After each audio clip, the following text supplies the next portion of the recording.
أعوذ بالله من الشيطان الرجيم بسم الله الرحمن تو آج ہم الرحيم سورہ بقرہ کی آیت نمبر 109 کو پڑھیں گے۔ بسم اللہ الرحمن الرحیم۔ وَدَّ كَثِيرٌ مِّنْ أَهْلِ الْكِتَابِ لَوْ يَرُدُّونَكُم مِّن بَعْدِ إِيمَانِكُمْ كُفَّارًا حَسَدًا مِّنْ عِندِ أَنفُسِهِم مِّن بَعْدِ مَا تَبَيَّنَ لَهُمُ الْحَقُّ فَاعْفُوا وَاصْفَحُوا حَتَّى يَأْتِيَ اللَّهُ بِأَمْرِهِ إِنَّ اللَّهَ عَلَى كُلِّ شَيْءٍ قَدِيرٌ۔ اچھا، اب میں اس کا صحیح تلفظ کر لیتا ہوں، سلو آہستہ آہستہ کر کے۔ ود کثیرم، ود کثیرم، یہاں پر دیکھیں یا ساکن سے پہلے زیر آیا ہے تو اس وجہ سے میں کثیر کو کھینچ رہا ہوں، یا مدہ ہونے کی وجہ سے۔ کثیرم، یہاں پر دیکھیں تنوین کے بعد میم آئی ہے، یعنی میم آیا ہے، اور میم حروف یرملون میں سے ہے تو یہاں پر ادغام اور غنہ دونوں ہوگا، ادغام بھی ہوگا غنہ بھی ہوگا۔ ود کثیر من، اب یہاں پر دیکھیں نون ساکن کے بعد حمزہ آیا ہے اور حمزہ حروف حلقی میں سے ہے تو یہاں پر صرف اظہار ہوگا، غنہ نہیں ہوگا۔ من اہل الکتاب، اہل الکتاب۔ لو یردونکم، یردو، یہاں پر دیکھیں واو ساکن سے پہلے دال پر پیش آیا ہے، اس وجہ سے میں اسے واو مدہ کی وجہ سے کھینچ رہا ہوں ایک الف کے برابر۔ لو یردونکم، میم ساکن کے بعد میم آیا ہے تو ادغام شفوی مع الغنہ ہوگا۔ یردونکم من بعد، یہاں پر دیکھیں نون ساکن کے بعد با آیا ہے تو یہاں پر اقلاب ہوگا، علامت کے طور پر چھوٹی سی میم لکھ دی جاتی ہے، یعنی میم کی آواز آئے گی من بعدی، نون ساکن کو میم سے بدل دیں گے۔ من بعدی، من بعدی ایمانکم، یا ساکن سے پہلے زیر آیا ہے اس وجہ سے میں ای کو کھینچ رہا ہوں، اور ماں کو اس وجہ سے کھینچ رہا ہوں کیونکہ الف سے پہلے زبر آیا ہے۔ ایمانکم کفارا، یہاں پر دیکھیں فا کو اس وجہ سے کھینچ رہا ہوں کیونکہ الف سے پہلے زبر آیا ہے۔ کفارن، وقف کی صورت میں کفارا، دو زبر کو ایک زبر پڑھتے ہیں وقف کی صورت میں، کفارا۔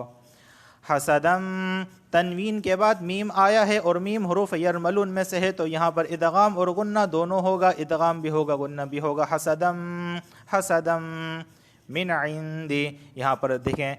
اظہار ہوگا، من عندی، غنہ نہیں ہوگا کیونکہ نون ساکن کے بعد عین آیا ہے اور عین حروف حلقی میں سے ہے تو لہٰذا یہاں پر صرف اظہار ہوگا، غنہ نہیں ہوگا۔ عند، یہاں پر غنہ ہوگا، اخفا کا غنہ، کیونکہ نون ساکن کے بعد دال آیا ہے اور دار حروف اخفا میں سے ہے تو لہٰذا یہاں پہ اخفا والا غنہ ہوگا۔ یہاں بھی اخفا والا غنہ ہوگا کیونکہ نون ساکن کے بعد فا آیا ہے اور فا حروف اخفا میں سے ہے تو اخفا کا غنہ ہوگا، یعنی زبان کی نوک اوپر کے تالو سے نہیں لگے گی۔ انفسہم، انفسہم من بعدی، یہاں پر دیکھیں نون ساکن کے بعد با آیا ہے تو یہاں پر اقلاب ہوگا، یعنی نون ساکن کو میم سے بدل دیں گے اور علامت کے طور پر یہاں پر چھوٹی سی میم بھی لگا دیتے ہیں جیسا کہ آپ کو اسکرین پر نظر آ رہی ہے۔ من بعدی ما، الف سے پہلے زبر آیا ہے، تبین لہم الحق، تبین لہم الحق، قلقلہ ہوگا حق۔ فاعفو، فاعفو واصفحوا، واصفحوا، فاعفو، واو ساکن سے پہلے پیش آیا ہے تو ایک الف کے برابر کھینچ رہا ہوں، واو یہاں بھی واو ساکن سے پہلے پیش آیا ہے تو اسے بھی ایک الف کے برابر کھینچ رہا ہوں۔ فاعفو واصفحوا، واصفحوا حتی یأتی اللہ بامری، لفظ اللہ سے پہلے یا پر زبر آیا ہے اس وجہ سے میں لفظ اللہ کو موٹا پڑھ رہا ہوں۔ یأتی اللہ بامرہ، ان اللہ، یہاں پر دیکھیں انا غنہ ہوگا کیونکہ نون پر تشدید آئی ہے اور نون مشدد ہمیشہ غنہ ہوتا ہے تو اس وجہ سے میں ان اللہ، انا پہ غنہ کر رہا ہوں، اور لفظ اللہ سے پہلے نون پر زبر آیا ہے اس وجہ سے میں لفظ اللہ کو موٹا پڑھ رہا ہوں۔ ان اللہ علی کل شیء قدیر۔ یہاں دیکھیں تنوین کے بعد قاف آیا ہے اور قاف حروف اخفا میں سے ہے تو یہاں پر اخفا والا غنہ ہوگا، ٹھیک ہے۔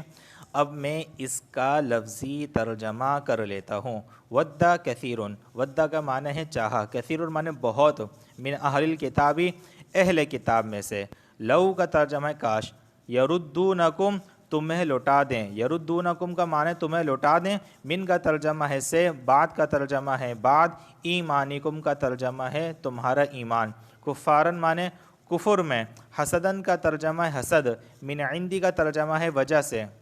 انفسہم اپنے دل، من کا ترجمہ ہے سے، بعد کا ترجمہ ہے بعد، ما کا ترجمہ ہے جبکہ، تبینہ کا ترجمہ ہے واضح ہو گیا، لہم کا ترجمہ ہے ان پر، کیا واضح ہو گیا؟ الحق، حق واضح ہو گیا، اور فعفو پس تم معاف کر دو، وصفہو اور درگزر کرو، حتیٰ یہاں تک، یأتی اللہ اللہ لائے، بامری اپنا حکم، ان اللہ بے شک اللہ، علی کا ترجمہ پر، کلی کا ترجمہ ہے کل شیء معنی ہر چیز، قدیر ان کا ترجمہ ہے قادر۔ اس کا باب محاورہ بھی ترجمہ دیکھ لیتے ہیں میرے دوستوں۔ اہل کتاب میں سے بہت سے لوگ دل سے یہ چاہتے ہیں کہ کاش تم کو تمہارے ایمان کے بعد پھر کفر کی طرف لوٹا لیں، اپنے دلوں کے حسد کے باعث، بعد اس کے کہ ان کے لیے حق ظاہر ہو گیا ہے، سو تم معاف کرو اور درگزر کرو یہاں تک کہ اللہ تعالیٰ اپنا حکم بھیج دے، بے شک اللہ ہر چیز پر قادر ہے۔ میرے دوستو، اس آیت کریمہ کی مختصر تفسیر عثمانی میں یہ لکھی ہوئی ہے کہ یعنی بہت سے یہودیوں کو آرزو ہے کہ اسی طرح تم کو اے مسلمانوں پھیر کر پھر کافر بنا دیں، حالانکہ ان کو واضح ہو چکا ہے مسلمانوں کا دین، ان کی کتاب اور ان کا نبی سب سچے ہیں۔ یعنی کہ ود کثیرن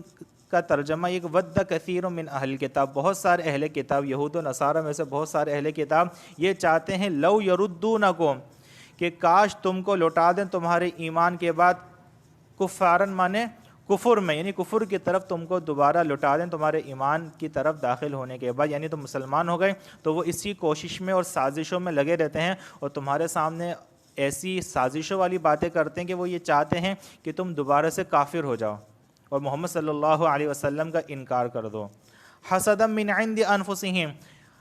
حسد کرتے ہوئے اپنے دلوں سے، یعنی کہ اپنے دلوں میں،